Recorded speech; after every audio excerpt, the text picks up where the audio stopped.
Hello and welcome to the Ivy and the Arch podcast, a Major League Baseball podcast with an emphasis on the Chicago Cubs and the St. Louis Cardinals. My name is Aaron. I'm joined by Caleb as always, and this is episode 6. We're here. We finally made it. MLB opening day has come. We saw a lot of roster moves towards the end of spring training that kind of finalized each of our team's 26-man rosters, and we got to watch a meaningful baseball game for the first time since October for most of us. Caleb, how are you doing? Aaron, I'm great, man. We got to see lots of really good baseball over the weekend, and I'm excited to talk about it. Yeah, it was a great weekend. Just Cubs and Cardinals aside, just the competitive baseball we saw from a lot of teams, kind of some surprising teams in there getting some wins as well. But it was so good to watch those guys go out, especially guys who are new to certain teams. Like, we've got Bellinger and Mancini and those guys who made their debuts. But seeing guys like Jacob deGrom in Texas make his debut as well for his new team, Trey Turner in Philly, coming off of that super hot World Baseball Classic run that he had. I'm just so happy baseball is back. It's the best time of the year. Yeah, absolutely. Yeah. All right. Well, let's get right into it here. The Cubs finalized their 26-man roster towards the end of spring training with a couple of surprises. One of the surprises was they opted to carry Luis Torrens, who was supposedly going to be one of our AAA backup catchers, on the 26-man roster. I learned that the reason they did that was because he was actually out of minor league options, which basically means he could not be optioned to a club's minor league affiliate team without being first able to reject it and opt for free agency. So the Cubs didn't want to lose his bat to another team, especially with no other quality depth behind him at AAA, so they opted to carry him over a guy like Mike Tauchman, who had a really, really nice spring, and that left a hole in the outfielder. The Cubs only have two true outfielders on their 26-man roster, in Ian Happ and Cody Bellinger, which is why we saw in a couple of the games, we saw Miles Mastroboni out in right field, Trey Mancini out in right field. So it was interesting to kind of see how that was going to play out. And I'll talk about this later, but that decision, in my opinion, kind of cost them game 2 of the year against the Brewers. But to just quickly go over the Cubs' 26-man roster, the starting rotation is Marcus Stroman, Justin Steele, Jamison Tyone, Drew Smyly, and of course Hayden Wesneski in that 5-hole.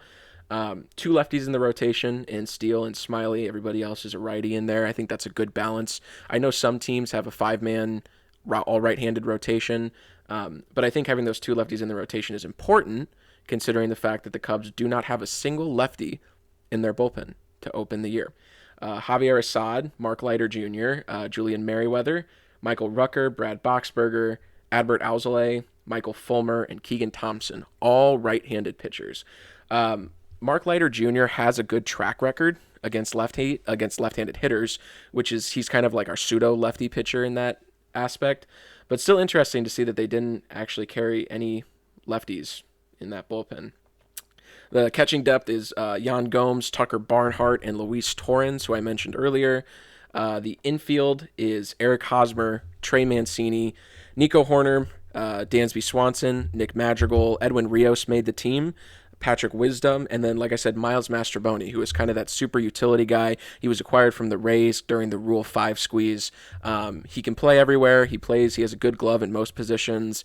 Not really a bat-first guy, but a good guy to have as either a late-inning defensive replacement, which actually came in to bite the Cubs in Game 2, or just to platoon somewhere if you need a pinch hit opportunity. And then, again, Happ and Bellinger are the only two true outfielders on this roster. Like I said, Tauchman was optioned to AAA. He accepted the assignment and was outrighted there. And I think as we were all predicting, Christopher Morel was indeed optioned to AAA to start the year. No real surprises there, but in the couple minor league games that I've seen him play at Iowa, he has really lit up so far. I believe he had another home run today on Sunday down in AAA. So he is keeping his bat ready because I have a feeling the Cubs are going to probably call on him sooner rather than later. And then Torrens, again, was kept on the 26-man because they didn't want to lose him to outright free agency. And then besides that roster news, the Cubs finally got an extension done with a new key position player. Nico Horner, the Cubs' second baseman, agreed to a 3-year, $35 million contract extension that starts after this season. So he's still under control through arbitration this year. And then his extension next year will kick in. He'll make $11.5 million in 2024 and in 2025, and then $12 million in 2026. This contract extension is good for both sides. I wasn't a big fan of it at first, just on first glance. When the tweets were coming through from the insiders that the Cubs and Nico Hoerner were getting close to an extension, we had already seen some teams dole out these longer years, bigger money extensions. Corbin Carroll is one of them. The Cleveland Guardians agreed to an extension with one of their relievers as well. So we're seeing these kind of bigger deals for younger players start to pop up. I was personally hoping for something in the 5 to 6 year range just to lock him in guaranteed to that second base position for the foreseeable future. But when it came out that it was only 3 years and 35 million, my first reaction was, wow, that's really low. It's good for Nico. That's a really great payday for him. But I thought that was low from the team side. I didn't expect anything less than 4 years to keep him there. In reading over the tweets again, I failed to realize that that 3 year extension actually kicks in next year. I thought for whatever reason it kicked in this year and we just bought out his last 2 years of arbitration control and maybe that third year was a team option or something. So when I dwelled on that and I looked at it again, I'm more than okay with that. That keeps him in this Cubs uniform for the next 4 seasons, which is exactly what we need. He'll be able to hit the free agent market at 29 years old. Which is great for him. And it sets up, if he performs well, he can test the free agent market if he wants and see his value, or the Cubs and him can work on another long-term deal. Coincidentally enough, his deal expires at the end of this current collective bargaining agreement. So I have a feeling he probably structured it that way, maybe after talking to Ian Happ, who was a player representative during the CBA negotiations last time. I'm wondering if he kind of wants to see where the market is at for a player of his stature before he agrees to a new deal. So in that aspect, it's smart, and it is, in the end, it's smart for both sides. The Cubs lock up Hoerner at a relatively good rate for the production that he's giving, and Hoerner gets some financial security before being able to hit the free agent market again at a really young age of 29. I feel like that's most of the premier free agents we see are entering their age 30 season or 29 to age 30 season, whatever that may be. We've seen some examples of that younger in the past, like when Jason Hayward signed his big deal with the Cubs. I believe he was only 27. When a lot of these free agent shortstops that came up the last few years signed their deals, they were in their late 20s. So if Nico plays well, I think he's got a really good shot to make a decent amount of money coming out of that 3 year deal. And just to go over these first couple games that the Cubs have played, they just finished their game today against Milwaukee, and I'll get to that at the end here. They did start out opening day with a bang. They did end up beating the Milwaukee Brewers 4-0. Marcus Stroman threw 6 innings, 3 hits, 3 walks, and 8 strikeouts. I will say a couple of those strikeouts probably should not have been strikeouts. The home plate umpire was a little wild in his calls that day. Stroman threw almost every single pitch in his arsenal: sinker, slurve, slider, splitter, four seam, and cut fastball. Seemed to have good control, just got favorable calls here and there. The movement on all of his pitches was really solid. He ended up throwing 90 pitches over those 6 innings. Only 53 of those were strikes, though. I feel like maybe it's because it's his first start of the year back with the Cubs and not in the World Baseball Classic. It might take him a little bit of time to get reacclimated with Gomes. I'll give Gomes credit. He was able to kind of frame some of those strikeouts that he got for what they ended up being strikeouts when they probably should not have been. He ended up getting 15 swing and misses on his 53 strikes, so I don't think that's a bad number at all. When you've got hitters being fooled by your stuff, 15 swing and misses over the course of 6 innings is pretty good. And ended the day also with 7 ground balls. He did make comments in his post-game presser that I watched about how the pitch clock is hard for him to adjust to currently. He said there's just so much going on, especially with runners on base. It was hard to pay attention to everything at once in terms of, the batters on or the runners on first or second, how much time is left in the pitch clock, getting the sign right, because he does throw 6 different pitches, so it does take a while for him and Gomes to run through those signs, even with PitchCom. Aside from him, Keegan Thompson threw 1 inning in relief, 1 walk, 1 strikeout, touched 94 miles an hour with his 4-seam fastball, which was good to see from him. That's not his normal velocity. That's not normally where he's sitting. And with the concerns in spring training about where he was at velocity-wise, I'm more than okay seeing 94 on that 4-seam, especially with just 1 inning of work. Brad Boxberger, identical line, 1 inning pitched, 1 walk, 1 strikeout. And then Michael Fulmer closed out the game, which is a role I expect to see him in a lot this year until Azalea probably solidifies himself as the closer down the stretch. Fulmer had one inning pitch, one hit, two strikeouts, and he touched 95 with his four seam and sinker. So I love having my closer who can go out there and throw heat when he needs to. And I really, really love Fulmer in the closer role because, like I said on a previous episode when we were talking about his performance in spring training, he has that starter repertoire. He can throw five different pitches. And so if you can hit 95 still on your four seam and your sinker, and you can throw an off speed cutter, or you can throw an off speed changeup or a curveball or changeup or something like that in there, great, great arsenal to have. On the hitting side of things, Dansby Swanson got off to a super hot start, 3 for 4 with an RBI. Ian Happ went 1 for 2. He had two walks, which was good to see him. That's kind of one of his calling cards. He can hit the ball well, but he also knows how to work a plate appearance. So it was nice to see him get two walks right out of the day. And I will give Eric Hosmer credit on the defensive side of things. He had a really, really nice pick at first base to get an out in that game. On the Milwaukee side of things there, Corbin Burns, who is, as we've talked about, top 10 pitcher in all of Major League Baseball. I expected him to come out slinging, and he did not. 5 innings, 4 hits, 4 earned runs, only 3 strikeouts, and he allowed 3 walks as well, which is not his common line. I'm glad that it happened against us personally, but it was interesting to see him kind of stumble out of the gate a little bit there. We'll see how that goes as the season progresses. That surprises me a lot to see that line, especially in a walk year for him. Right. Right. And again, it's opening day, so he's going to get 29 more starts this year. If this is his worst one, I think he'll take that. And I do think we'll see his K numbers start to shoot back up to those normal levels at 7, 8, 9 per start. And on Saturday, the Cubs dropped game 2 of the series to the Brewers 3-1. Justin Steele was the starter in that game, went 6 innings, 3 hits, 1 walk, and 8 strikeouts. Those 8 strikeouts were good 8 strikeouts, not really influenced by a bad zone. He touched 93 on his four seam fastball, and he relied pretty heavily on that four seam and his sinker throughout the day. Didn't really throw much else besides that. He got 7 swings and misses on 43 sinker pitches, and then 37 pitches on the four seam and 6 swings and misses there. So overall, good day for him. He had a really, really solid start after Stroman went out there and threw 6 as well. And then things start to unravel. Javier Assad came in relief of Justin Steele, ended up pitching 1 1/3 innings, 2 hits, 3 earned runs, 2 strikeouts, and he was issued the loss in the game. He looked good. Velocity wise, he hit 94 with a sinker and four seam, and he touched on almost every pitch in his arsenal. So I wonder if game 1 of this was kind of just getting a feel for where his pitches were at for the rest of the year.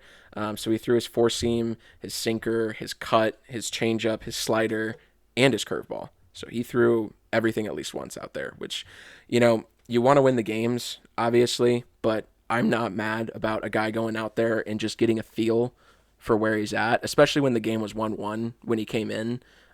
You kind of have some room there to play if you feel like your stuff is there. But at the end of the day, his stuff he threw wasn't finding the strike zone. His command was just all over the place. I looked on his pitch map on Baseball Savant for that day, and just wasn't there.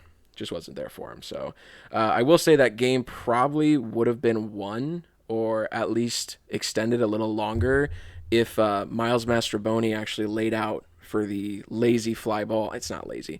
A fly ball to right field that William Contreras ended up hitting. It probably would have dropped anyway, but he was so close to it when it actually hit the ground, and then he mishandled the jump that it took after it hit. But he was put in as a late inning defensive replacement. At that point, you're not a star of this team. You got to lay out for those. I mean, That's why you're in there, man. right. I mean, the runs were going to score anyways if you laid out and the ball went behind you. So the worst that you can do is try. And even with that, the moment that ball is in the air, Bellinger in center field is running over to right field to back up in case the ball does get behind him. And he should know that as the right fielder, that he's got somebody behind him so that the ball won't actually roll to the wall, ideally. But 2 runs ended up scoring off of that, which were enough to break the tie and send the Brewers home with the victory. Dansby Swanson went 3 for 4 in that game, super, super hot. Happ 2 for 4, one homer, his first homer of the year. He did strike out twice. Cody Bellinger had an 0 for 2 strikeouts, and he was 0 for 2 with runs in scoring position. And Eric Hosmer 0 for 3 with 2 strikeouts as well.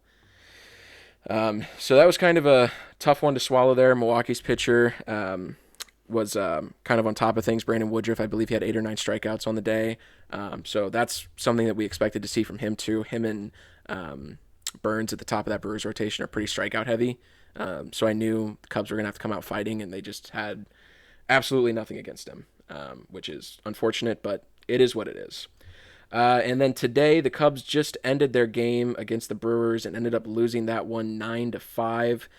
Jameson Taillon got the start today. He just didn't have. I don't know if it was just miscommunication between him and the catcher, or if he just was not getting a feel for his pitches. But from what I saw, he was throwing a lot of cut fastballs inside to lefties, and he was leaving them up, which was allowing a lot of these bloop, not hard hit fly balls down the right field line, ending up in doubles. He finished his day today, 4 innings, 7 hits, 3 earned runs, only 2 strikeouts, which is low for him. He can usually swing it in there pretty hard and fool these guys.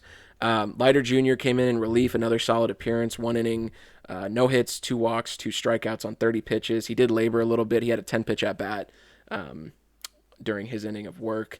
And then Julian Merriweather came in, and this is where things also really got unraveled. He only threw 2/3 of an inning, 5 hits, 5 earned runs, 2 walks.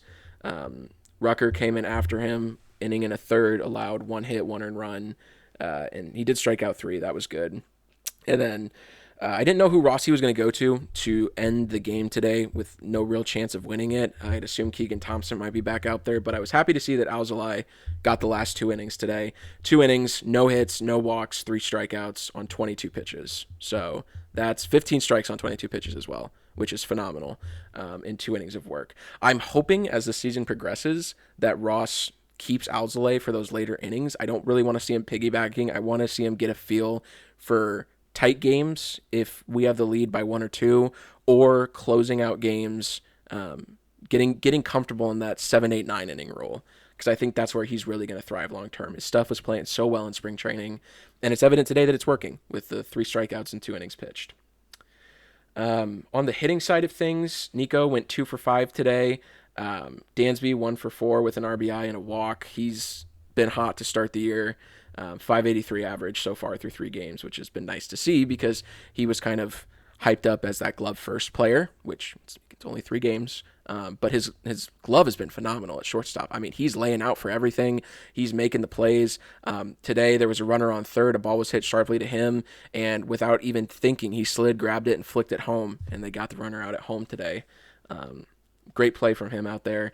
Trey Mancini got a knock today, but he also struck out twice. Yan Gomes had a hit. Bellinger, again, another 0 for day, 0 for 4. He did have an RBI, but he is hitless through his first 3 games, which not really what you want to see from him if you're expecting that big bounce back year. The star of the day offensively was Patrick Wisdom, which I did not really expect. I didn't know how he was going to come out this season. He went 2 for 4 with 2 home runs today, only struck out once. If he is going to hit this way, where he's not striking out every plate appearance, especially against tough Milwaukee pitchers, and also not playing his natural position. He was playing right field today instead of third base because they wanted Madrigal's bat in there for some reason, which didn't really end up well. He went 1 for 3 with a walk and a hit. But if he's going to sling it the way that he's been slinging it, and he played great defense at third base in the opener, his bat needs to be in that lineup every day, and he needs to be playing third. Madrigal should not be in there unless it's a pitch hitting opportunity or a pinch runner. I don't see the need for him to get starts at this point. So other than that, that is the Cubs' first series recap of the year. They fall to the Brewers 2-1, which, you know, it's the Milwaukee Brewers. I have advocated that they're not going to be good this year. I still believe that they're not going to be good this year. Christian Yelich is still a bum. Other than that, I don't really have much else to say besides the defense kind of needs to shape up, and let's hope that Drew Smyly is somewhat more stable than he was in his first couple spring training starts. And with that, Caleb, I am going to turn it over to you to tell us what happened with the Cardinals first week. I love it. All right, so we can go over. I don't think there was any major surprises on the 26-man roster, but we can go over that to kind of talk about uh, where they finalized that and how they made room for Jordan Walker, which is one of the bigger questions that they had last week. So your pitchers, your starters ended up being at the moment because of the Wainwright injury. It's Jack Flaherty, Steven Matz, Miles Michaelis.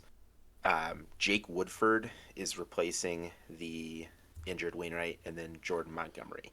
So when Wainwright comes back, Woodford will slide into the bullpen. He's not going to AAA or anything. Um, then rest of the bullpen is Giovanni Gallegos, Ryan Helsley, the closer, Jordan Hicks, Packy Naughton, Andre Palante, Chris Stratton, Zach Thompson, and Drew Verhagen. So one of those guys is probably going to have to go when Woodford comes back. I would suspect it's got a high chance of being either Verhagen, Chris Stratton, or possibly Packy Naughton, who those last two guys actually had a pretty good performance today. But we'll talk about that in a minute. The two catchers they carry on the roster is Wilson Contreras and Andrew Kisner. Fun fact: with Contreras out with his injury, the um, final part of the first game and then the second game, the emergency catcher was Taylor Motter. I found out. So Interesting. I know there was a time last year where they called up prospect Ivan Herrera, and he had to get from Memphis to Boston, and the only catcher they had on the roster because of a Molina injury was Kisner. So the emergency catcher at that time was Brendan Donovan. So Interesting. he can play literally everywhere. That's crazy. Um, I don't want to see Donovan at catcher, but it's nice to know that he's got that in his back pocket. I think it was funny just to note too. The Cubs' backup catcher for the longest, well, the emergency catcher for the longest time was actually Javi Baez. Really? Yeah, for the longest time, as far as I remember, the emergency catcher when it wasn't Contreras or when it wasn't whoever the backup was at the time, because we had so many. I think Baez was the backup catcher. You guys went through a period where you had Contreras and Montero, Yeah, right? they were there for a little bit. And I guess David Ross at the same time. You had three catchers on the roster in 16. Right. Yep. Those are the three that. Yeah. Yep. Okay. Um, Infielders, I mean, this might be the only place where there's really a surprise. Nolan Arenado, Brendan Donovan, Tommy Edman, Paul Goldschmidt, Nolan Gorman, who's been DHing so far, and then Taylor Motter cracked the roster because of his strong spring. And then outfielders, because of the Motter acquisition, we did see Juan Yepez get sent down. And this might be a surprise to some. Alec Burleson stayed, and he is I guess he's technically the fifth outfielder, but there's different ways you could play it. So he has seen some playing time so far. But Alec Burleson, Dylan Carlson, Lars Nootbaar, Tyler O'Neill, and Jordan Walker, of course. So that is your 26 man. It's going to change a little bit, like I said, when Wainwright gets back. And I would guess Paul DeYoung is going to take a spot on this team, probably from Taylor Motter, but we're still a couple weeks out from seeing him return. All right, so opening weekend, Cardinals ended up going 2-1. They dropped the first game on opening day, kind of left a bad taste in my mouth, but there was still some good things I think you could pull out from what we saw. One of them would not be the starting pitching, and that's I don't want to say it's a common theme for the whole weekend. It wasn't a strong showing any of the three games. Um, so Miles Michaelis got hit pretty hard. He also did not have great command of any of his pitches. He was missing off the plate, several inches to even a foot at a time. And Toronto was not chasing anything. So these Toronto hitters were prepared for that. Um, and it wasn't just him. Alek Manoah, their ace, also really struggled with having command on his pitches, especially his fastball. So um, the Cardinals were a little bit more likely to reach out and swing at those balls that were coming right off the plate. But I think both starters, I don't know if it was the opening day jitters or whatever. The weather was relatively fine. I don't think it was overly windy or anything on opening day. But both starters struggled and both left during the third inning. So Michaelis went 3 1/3 innings. He did have 6 strikeouts, but he gave up 5 runs. Um, Thankfully, the offense was really on this weekend, so they were in every game. Um, Hicks, Helsley, and Palante all struggled. Each of them came into the game with a lead and gave up the lead. So I think we saw it was Palante first in the seventh, Hicks in the eighth, Helsley in the ninth, and all three of them came in with a lead that the offense had given them the inning before and gave that up. So that was a little unfortunate to see. We'd like to see some more consistent play out of the bullpen. Palance was just giving up hits. His wasn't really a command type of issue, but both Hicks and Helsley both struggled with walks. I think they both put on the leadoff guy with a walk. One of them was even like a four-pitch walk. It just wasn't competitive at all. So you'd have to see that change a little bit if you're going to be a competitive team. On the flip side of things, Zach Thompson and Drew Verhagen looked pretty good. Thompson went two and a third or one and a third, and Verhagen went two-thirds of an inning. So not as long as Thompson, but they both looked good. They both had a couple of strikeouts, and that's good to see. I'm not the biggest Drew Verhagen fan. I don't think he has a great spot on this roster. But if he's going to be here and pitch competitively, then that's what you want. You need to be able to throw strikes.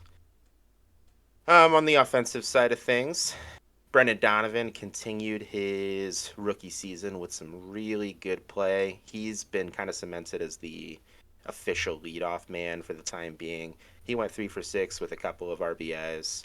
Wilson Contreras in his debut went 2 for 4 with a couple of hits before he got pulled. And I'll talk about that in a minute. Tyler O'Neill had a 2-run homer. That was kind of the big thing, and the storyline is that he's homered 4 consecutive opening days for the Cardinals, which is a pretty wild stat to think about. Nolan Gorman started his season off with a hit and 2 walks in his plate appearances, and we'll talk more about him because he's looked really good so far. Um, they did lose this game 10-9. It was unfortunate, and you have to think, and it's hard to think this way because it's very hard to sweep a team in baseball, but they were that close to sweeping this World Series favorite Toronto team. So um, I think that kind of put a bit of a brighter note on losing on opening day. Nobody wants to do that, No. but I'm okay. If you had told me we'd go 2-1 against them, I would not have believed it. I was thinking 1-2 was the most realistic outcome. Injury wise, we had a couple injuries on opening day. As I hinted to before, Wilson Contreras, he got hit in the knee. I think it was a 103-mile-an-hour sinker that he took from Jordan Hicks. And that's something we're not really used to in St. Louis. I think for the last 20 years, we've watched Yadier Molina crouch. He doesn't take a knee when he catches. So Mm-hmm. I've never even thought of like a ball in the dirt hitting the knee and bringing an injury out. So um, I don't expect Contreras to change his method, but maybe he can find a new knee pad. I'm not sure if that's A little more padding possible. there. Yeah, but you got Helsley and Hicks both throw 100 miles an hour plus pretty consistently. So until Hicks pitches his way off this team, you got to be careful because he can be a little wild.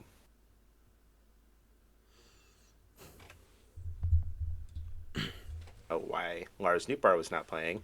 Turns out he is hurt. There wasn't really any notes on it. It didn't happen during the game, and I think he played through the game on Thursday. But he sliding into third base, he jammed his finger. So he has been sitting the past 2 games just to get some time, and it's been fine because we have apparently an endless mill of outfielders who are ready to produce. So Nootbaar has been able to get some time. I'm sure he'll be back in tomorrow against the Braves and be okay.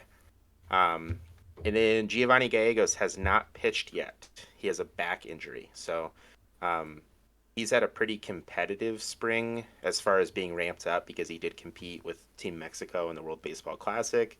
He's actually the one who sent Team Japan to the finals. He gave up that double to Shohei and then the other hits. So um, it was kind of like watching him at home when I watched that because he's definitely been shaky in the past.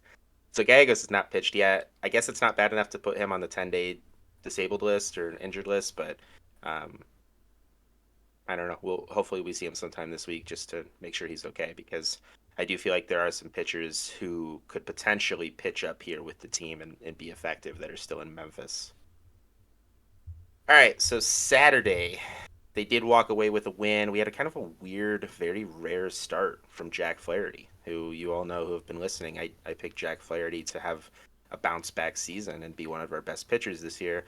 I think that could still happen. I'm not alarmed from his first start, but his final line went 5 innings pitched. He had 4 strikeouts, but he had 7 walks, and he did not give up a hit.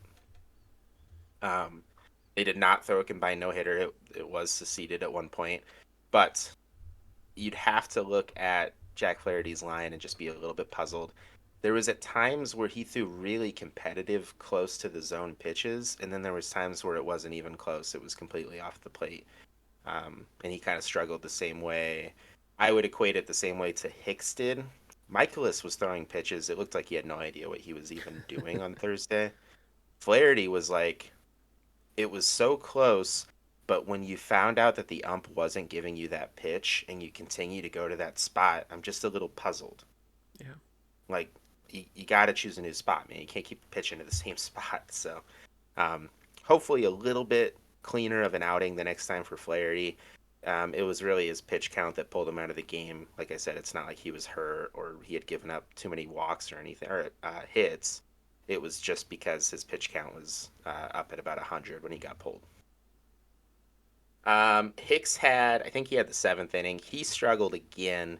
He gave up the game's only run to Toronto. And again, he was a little bit wild. He walked 3 and gave up 1 hit. So it brought in the game's only run. And then he was able to, I think he got pulled. And then Helsley came in and actually went 1 2/3 of an inning for the save, which was good to see. It helps me with my prediction of Ryan Helsley being the save leader this season. Get the first one out of the way.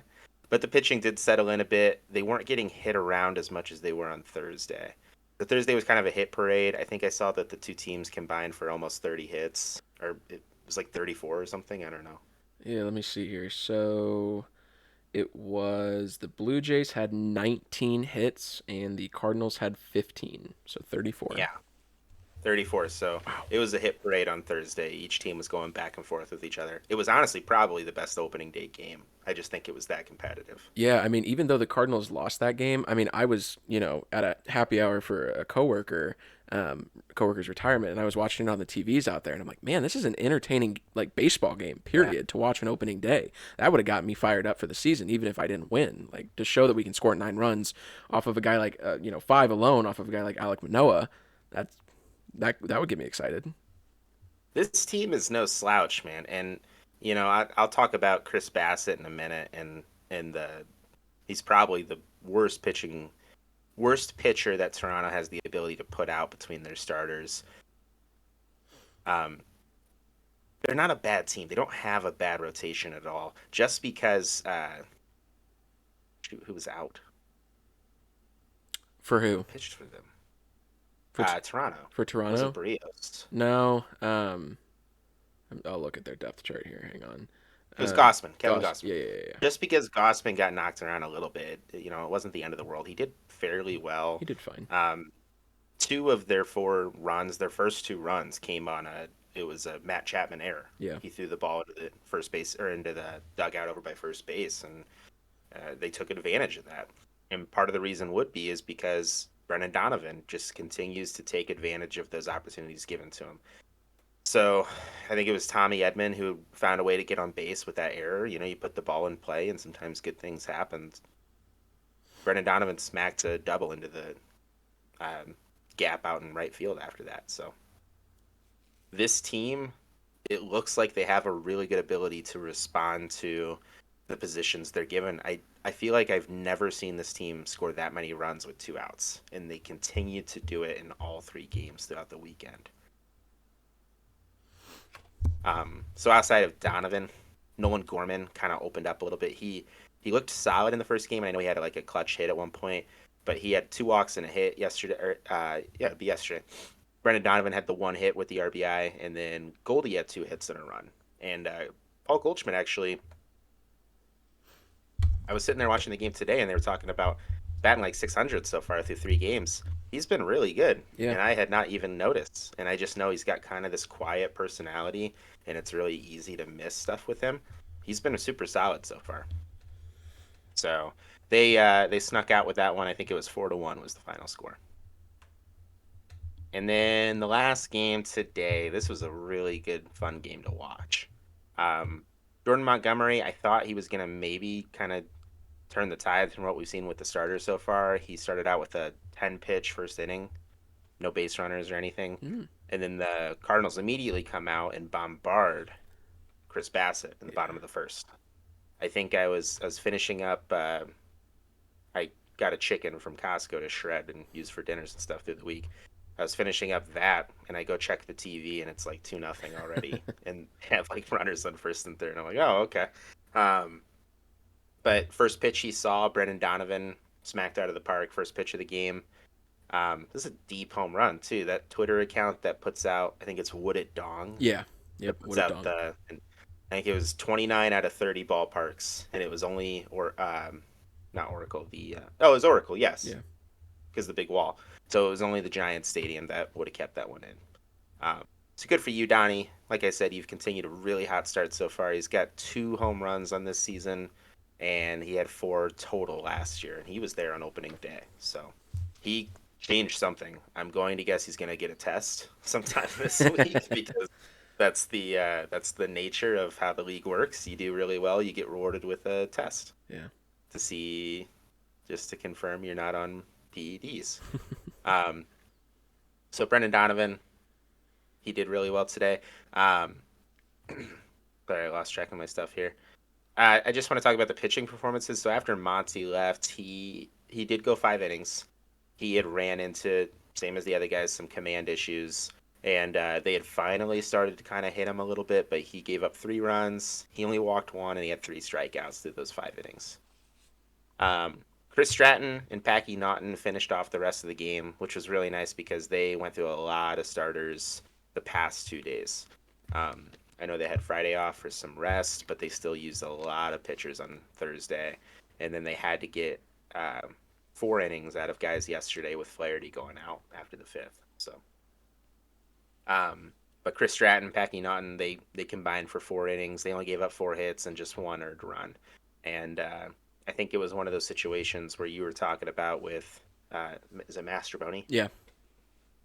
It was a ball that Alec Burleson probably could have dove and caught, but because they had such a sizable lead today, he just let it bounce in front of him and it ended up scoring. I think it was Danny Jansen. So, um, offensive performances though, Alec Burleson went 3 for 4. He had a homer and 2 RBIs. Um, he's been playing in the absence of Lars Nootbaar, so Paul Goldschmidt went 2 for 4 again, and Nolan Gorman went 2 for 4 with 2 homers and 4 RBI. So he was kind of the main production guy today as far as the offense goes. But um, their offenses look great. Like I said, Gorman didn't look this solid at all last year, and he's really turned it around through spring training and through the first 3 games of this season.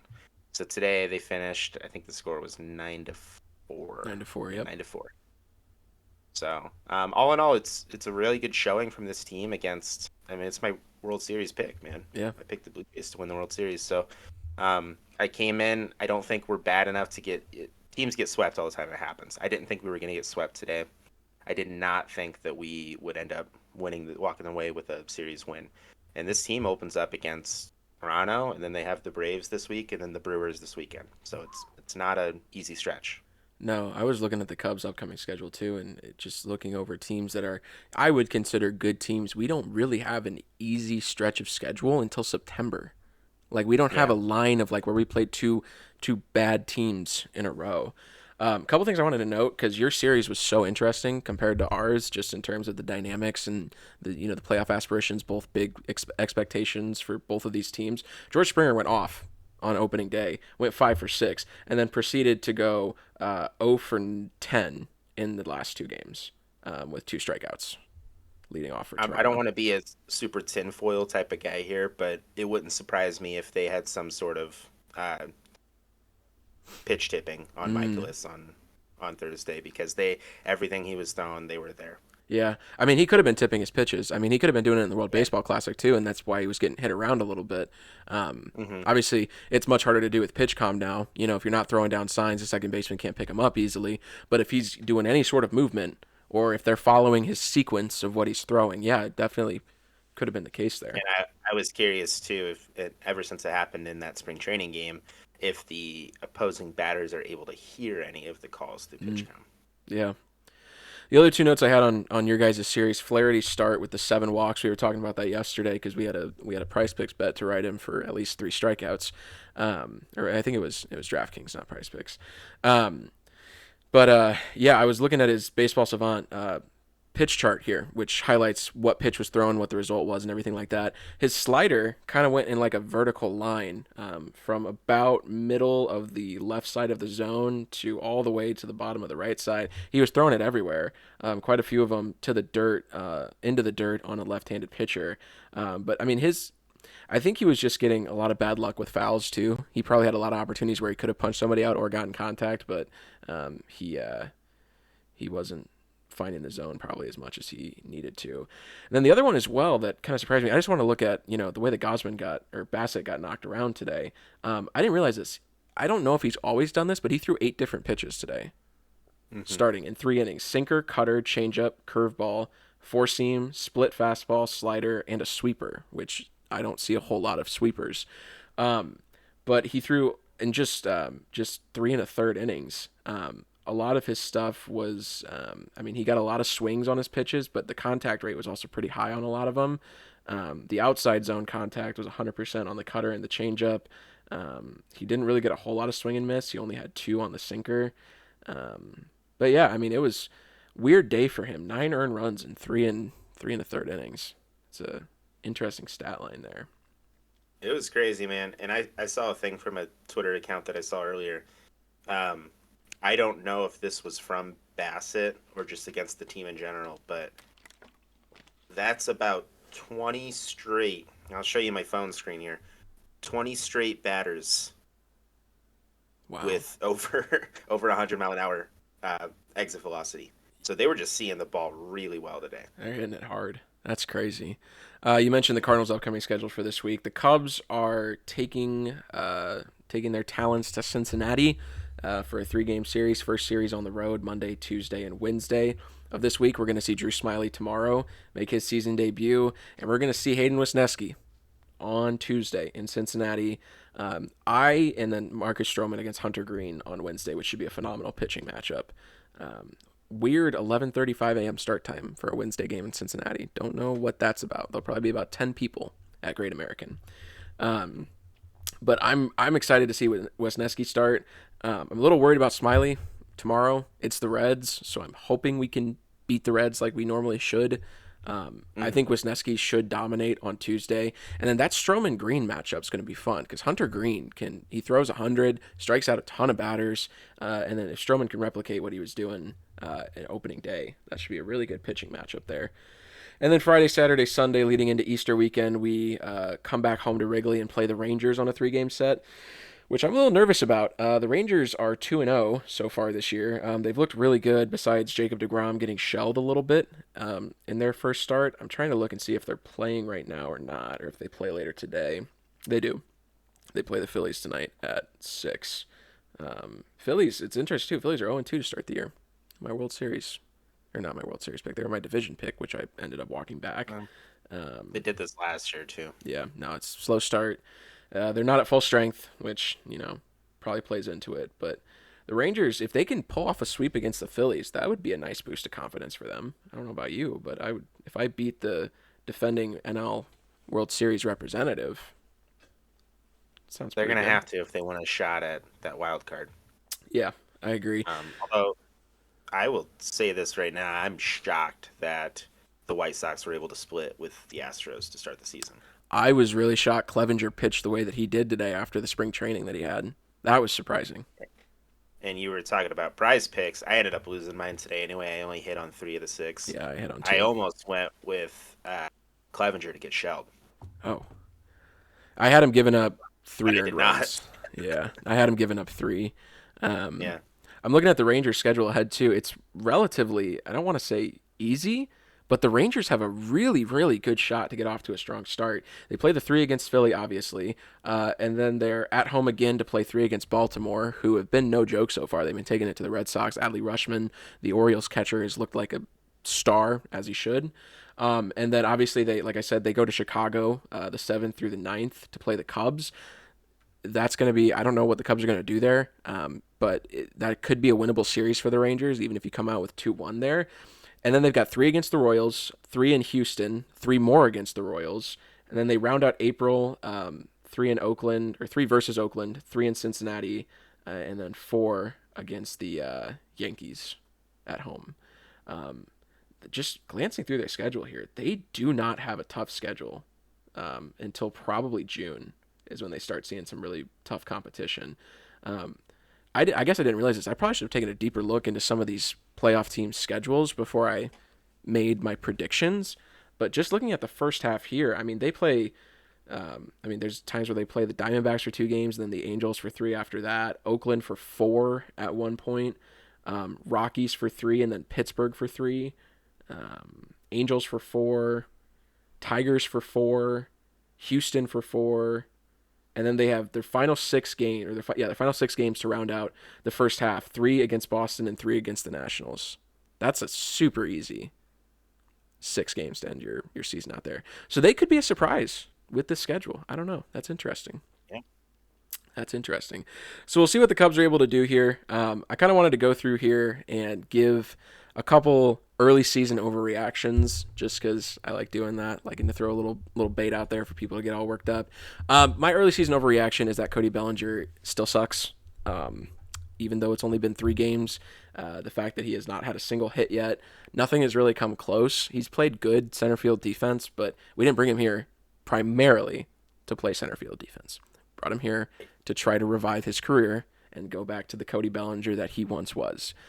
Again, it's 3 games in. Cheaper options. Yeah, For yeah. But I mean, defense. if Brennan Davis is getting hot in Iowa, and it's the end of May, I'll give Bellinger until the end of May. If it's the end of May and Cody Bellinger still has a sub 250 batting average with less than 5 home runs, I don't know. I would consider making a change there. That's just me. That's just me. And then obviously Eric Hosmer is on the shortest leash I could possibly imagine. Matt Mervis is crushing homers already down in Iowa.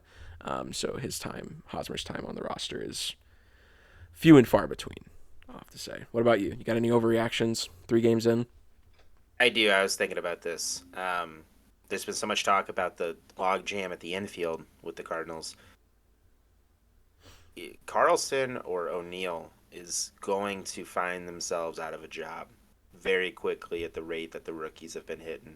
Jordan Walker, I know we were talking about this yesterday. He hasn't gotten that first home run yet, and he's up here to be a home run hitter while still using those other tools. Every ball he has hit has been scorched. Now, if it's right to a guy's glove, okay, whatever. That sucks. That's just tough luck. But he just looks seasoned. He looks like a veteran Yeah. through these first 3 games. So when you look at him, I know the player that Lars Nootbaar already is. I don't have any doubt about him. But Carlson's a former top prospect, and O'Neill has had really good flashes of like MVP caliber baseball. One of them's gonna have to step up, or they're both gonna be on the outside looking in. Yeah. This team has too much good outfield talent, not only up at the majors with them right now, but also down at the AAA level. So, figure it out, or you are. I truly think one of them is going to be packaged in a deal. I originally had thought it might be Gorman to be that guy, but Not I feel like anymore. he's playing. Yeah, he's playing too well to show any sort of movement on his. I just think he's cemented himself in that lineup so far. You can't pull him out. I think the only thing that hurts him is the fact that he can't really play second right now with Donovan in there and Edman at short still. Maybe I don't know. It only his value is only hindered currently, in my opinion, is that he can only DH. If he wants to get his bat in the lineup and start. Unless Burleson starts to fall off a little bit, or Donovan, sorry, not Burleson. Donovan starts to fall off a little bit. Maybe you want to try to get Gorman more starts in there. You could always flip flop him too.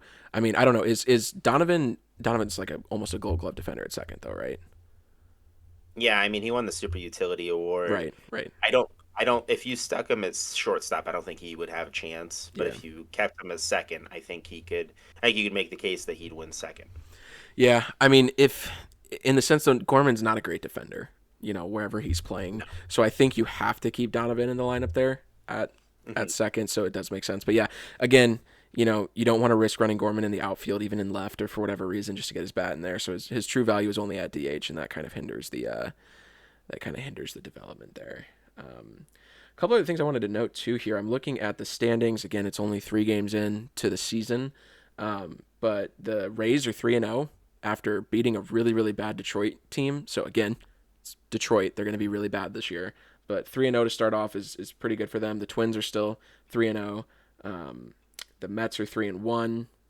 The Rangers are 2-0 currently. This was a thing that I wanted to talk about too. The Rangers, they've only played the Phillies thus far, but the Phillies have a minus 17 run differential through 2 games against the Rangers, whose lineup was not expected to be good. Their pitching was supposed to be good. The Rangers lineup was not supposed to be good. The fact that they're already down 17 in the differential column this early. You look at a team like the Tigers, who are down 18. They've only scored 3 runs. They've let up 21. The Phillies have scored 10 runs, but let up 27. So the Phillies' bats are there, kind of, but their And pitching. how about those Padres? Yeah, Padres not a great showing against the apparently now dominant Colorado Rockies. I kid. The Rockies took 2 of 3 against the Padres. My World Series pick to lose this year. Um, the Padres have a -4 run differential, which was interesting. I'm actually going to go pull up those games here real quick and see what all happened there. I know the Padres won today because they were down. I think they won today. Um, they were down the first 2 games against the Rockies, which Rockies, I guess, are finding new life. Yeah, so the Rockies beat the Padres 7-2 on opening day, beat them 4-1 yesterday, and then ended up um, dropping today 8-4. Looking at the box score here, because the Padres should have come out swinging. Um, Bogarts, Bottom of the eighth, I see. yeah. Oh, okay. There's a lot of Bogarts, games going on right now. yeah, there are. It's kind of weird how many are going into the afternoon here. Um, Bogarts went 3 for 4 for the Padres on opening day. Blake Snell got not shelled, but didn't really pitch well. 4 1/3 innings, 6 hits, 3 earned runs, 93 pitches, but 9 strikeouts.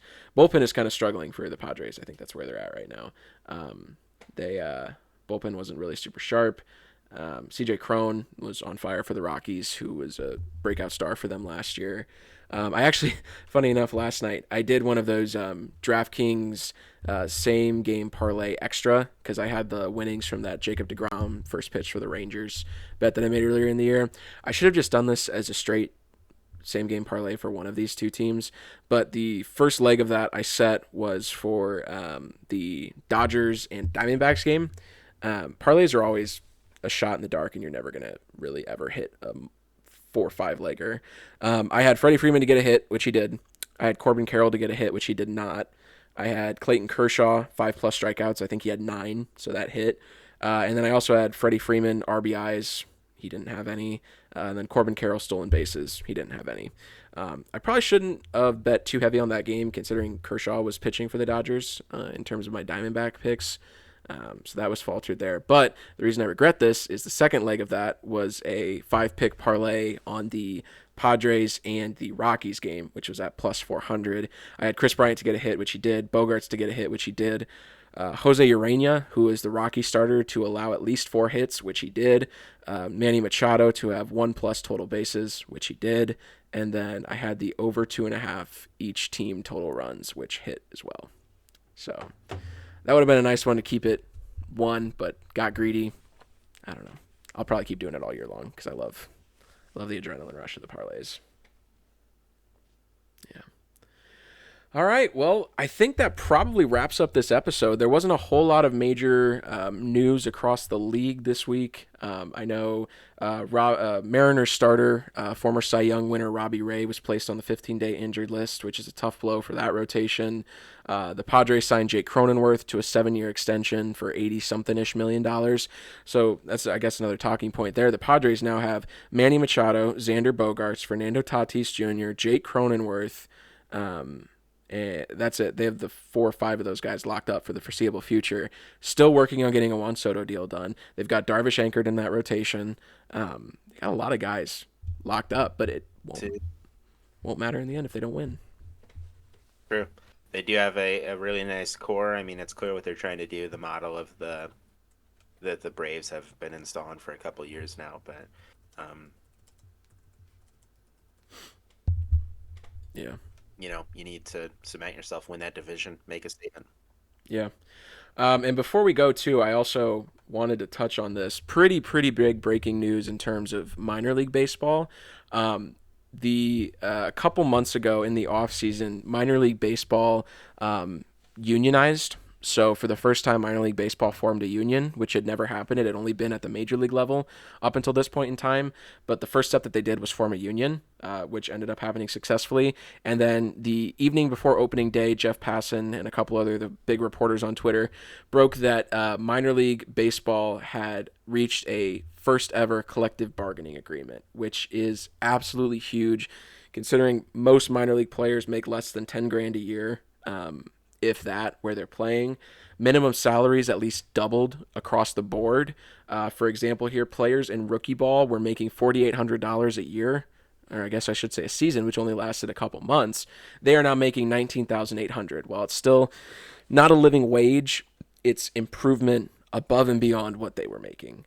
Single A players went from making 11,000 to 26,000.